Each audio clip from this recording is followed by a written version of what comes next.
आज मैं आपको लेकर चलूंगा सुंदरबन का एक दूसरी गांव पे, जहां पे मैं आ चुकी है।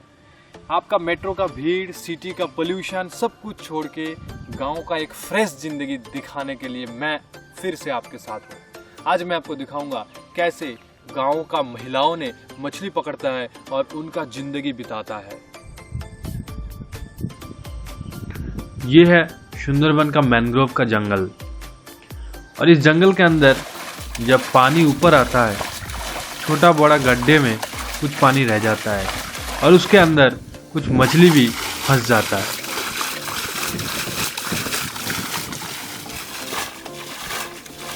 और गांव का महिलाओं ने घर का सारे काम निपटा के इस फंसे हुए नदियों का मछली को पकड़ने के लिए पहले इस पानी को हाथों से बाहर करता है, सिंचाई करता है इनका, और इसके बाद पानी जब लगभग खत्म हो जाते हैं तब बारी आता है मछली को पकड़ने का।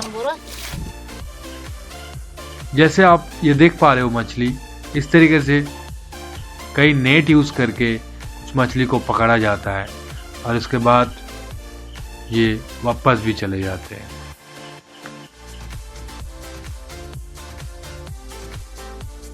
हमारे साथ जुड़े रहने के लिए, आपका चैनल को सब्सक्राइब करने के लिए, शेयर करने के लिए, लाइक करके हमारा हौसला बढ़ाने के लिए प्यार मुस्कुराहट के साथ बहुत बहुत धन्यवाद।